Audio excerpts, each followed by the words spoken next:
How are you, sir? Yeah, I've got three matters here.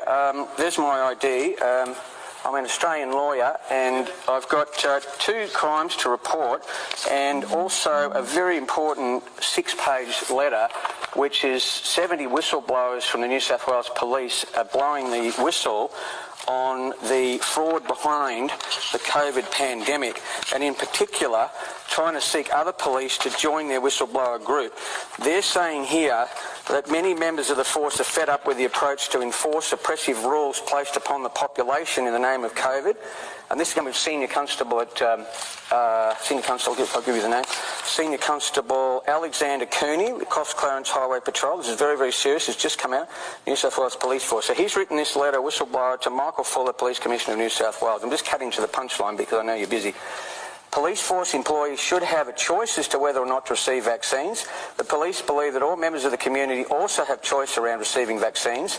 Police do not participate in any way in the forcing of vaccines upon the population, which we all know the Prime Minister said is going to make it as mandatory as possible. Police associations start preparing to defend police employees who choose not to be vaccinated and to raise the alarm. Now, this is from the police. This is 70 police have apparently signed this. To raise the alarm, there's a global dictatorship occurring. This isn't me as a conspiracy theorist, because I know it's fact, but they're saying a global dictatorship occurring and the police force is being used as a tool to push these global and corporate agendas upon the population. And finally, to warn the police force not to simply acquiesce to these requests, rules and laws, and to act in the best interests of its population, not tyranny of government. So that's the guts of it, but I'd like you to actually take a copy of that, and there's a reference to where you can find it on a website. Do you want me to make a copy? No, you can have that one.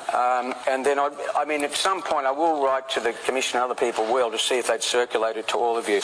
Now, the crimes I'd like to report, and I don't know whether you've got a written form I could sign here. The main crime, well, actually two main crimes.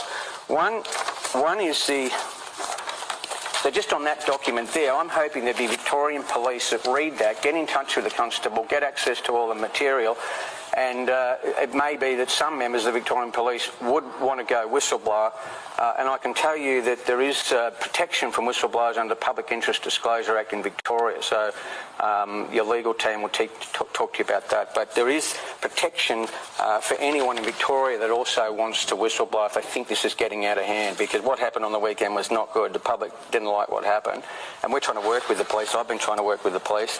We want you to be working with us, not for a global dictatorship. So I'm doing this seriously. I'm telling you, mate, from my heart, that we want you guys to understand what's going on behind the scenes, because we've done all the homework and we're alarmed with what's about to happen with this new transhuman vaccine.